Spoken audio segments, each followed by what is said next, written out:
वो दिन महरू की जिंदगी का सबसे हुसैन दिन था। सिफ्त जोड़ा, चमकती आंखें, मेहंदी से सजी हथेलियां और सामने हारिस, एक ऐसा शख्स जिसने इसे अपनी मोहब्बत का यकीन दिलाया था। शादी के बाद के दिन वाकई ख्वाबों की तरह थे। मुंह पर हंसी के कहे, रातों को लंबी बातें, एक दूसरे के बगैर रहना मुश्किल। महरू सोचती थी कि यही जिंदगी है, मुकम्मल और खुश। मगर खुशियों की ये बहार लंबी ना चल सकी। चंद महीने बाद हारिस का रवैया बदलने लगा।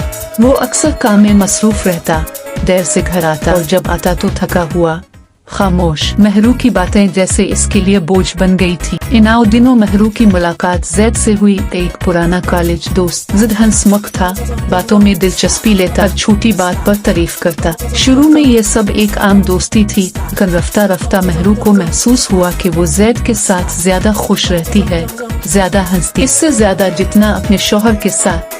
जिद के साथ गुजरे लम्हात उसे वो सुकून देते जो घर में कम होता जा। चंद महीने बाद ये मुलाकातें राज बन गई। काफ शॉप के कोने में बैठकर घंटों बातें, समंदर किनारे चलते चलते ख्वाब बानना, और फिर एक दिन वो हद पार हो गई जिसे वो खुद कभी तोड़ने का तस्वुर नहीं कर सकती थी। महरू को लगता था कि ये सब कभी पकड़ा नहीं जाएगा, लेकिन राज हमेशा राज नहीं रहते। अलिफाक रात, हारिस अचानक घर जल्दी लूट आया। महरू बालकोनी में खड़ी फोन पर जैद से बात कर रही थी। वो लहजा, वो मोहब्बत जो कभी हारिस के लिए थी, अब किसी और लिए थी। हारिस के कदम जैसे जमीन में जिम गए। उसने एक लफ्ज नहीं कहा, बस खामोशी से वापस अपने कमरे में चला गया। अगली दिन नाश्ता मेज पर खामोशी के साथ हुआ। महरू ने हारिस की आंखों में देखा। वहाँ मोहब्बत नहीं थी, सिर्फ एक टूटा हुआ भरोसा था। कहने के बाद हारिस ने एक फाइल इसके सामने रख दी, तलाक के कागजात, और सिर्फ एक जुमला कहा, मोहब्बत में गलती मुआफ हो सकती है, धोखा नहीं। तलाक के बाद जैद ने कुछ अरसा इसका साथ दिया,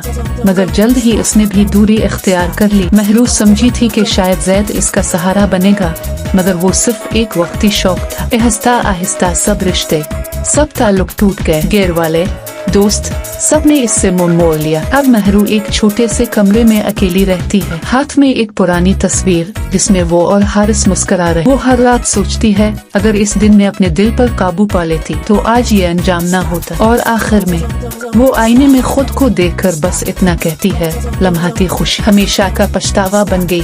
कमेंट सेक्शन में हमें जरूर बताएं, हमें आपके फीडबैक का इंतजार रहेगा। आपके ख्याल में क्या ऐसे धोखे के बाद जिंदगी में दोबारा इज्जत लूट सकती है?